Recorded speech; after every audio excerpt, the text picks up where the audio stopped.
Okay, today I'm going to do something a little off color. Uh, this is dedicated to all the elephants out there. The world is made up of debt markets, and it's a very interesting place in this regard, and it's part of the reason I'm playing in this whole crypto. There's a lot of reasons, but this right here was something I believe I need to share. So, what a time it is to be alive. This is written by Jack Rains. Okay, a few things going on in the world today. War in Ukraine, global pandemic, political uncertainty, crashing financial markets, $7 gas, layoffs, inflation, and we are only 2 years into the century's roaring 20s. There is so much chaos on the world today that it's easy to say that life sucks. The world sucks and everything sucks. Today I'm asking you to consider a different, more optimistic take. Life is good. In fact, it isn't good. Life is the best that it has ever been. Turn back the clock. Death.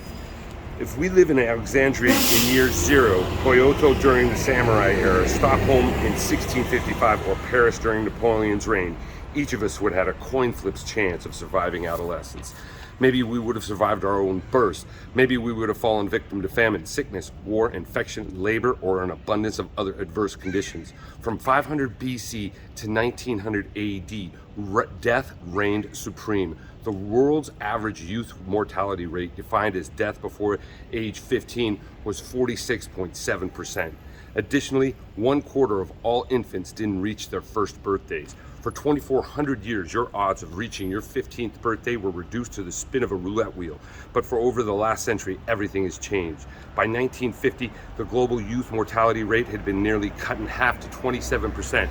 In 2017, we hit 4.6%. Somalia, which currently boasts the world's highest youth mortality rate at 14.8%, sits just about 1/3 the global average from about 100 years earlier. In 2022, the death of a child is a tragic occurrence. In 1822, it was a normal part of daily life.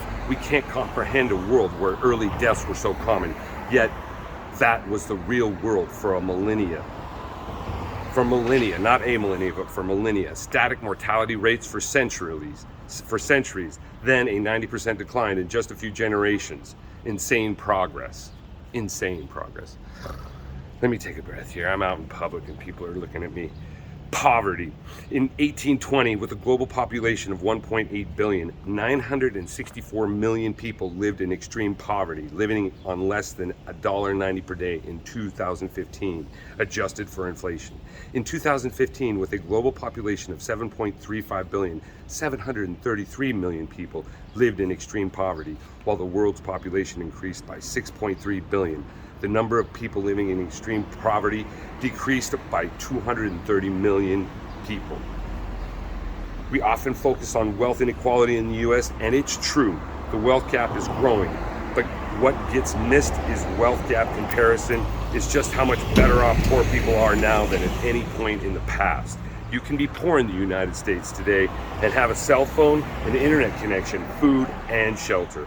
Living in government housing today those living in government housing today have a higher standard of living than the upper class did in the year 1900 AD.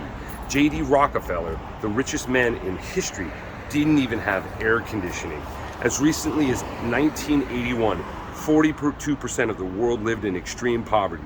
Today, that number is just 9%. In the last generation, a global extreme poverty has dropped 84%. A variable highly correlated to poverty: literacy. Even centuries after the advent of the printing press, books were still reserved for the elites. Written knowledge passed down from generation to generation could only be accessed by a select few, with the rest of the populace relying on word-of-mouth communication. Letters couldn't be written, notes couldn't be taken, information couldn't be recorded unless you were born into the right house. In year 1800, just 12% of the world's population was literate. In 1900, just 21% of the world's population was literate. In 2016, an astounding 86% of the world's population was literate. Perspective. If you were born in Paris in France in 1820, you had a 56% chance of making it to your 15th birthday. Assuming you survived, there was a 38% chance that you knew how to read and write. And even if you were alive and literate, the combination with just 21% chance of happening, you had a 50-50 chance of being in extreme poverty. But let's say that you beat the odds. You were living, literate Parisian with a modest income. Welcome to the good life. You would have spent your entire adulthood in a chaotic, politically unstable, post-Napoleon France. Your grandchildren would have fought in World War I, and their children would have fought in World War II. The reward for overcoming all of life's obstacles was 2 generations of war that tore your country apart. But at least gas wasn't $7 a gallon. It's hard to internalize how good we have it because of our own life experiences, our homostatus, our base point for comparison. We read about the hardships of history, but we don't experience them. We don't feel them. How could we? Decades of war, sickness, and hardships have been reduced. Decades of war, sickness, and hardship have been reduced to paragraphs and documentaries. But those wars, sicknesses, and hardships were all too real for those who lived through them. The plague of Justinian wiped out 40% of Constantinople's population in 4 months. The Russian plague killed 33% of Moscow's population in a single season, and 75% of the remaining populace fled. The COVID pandemic has been bad, no doubt, but can you imagine a world with 4.4 million New York City deaths in just 4 months, where millions of others fled, fearing their lives?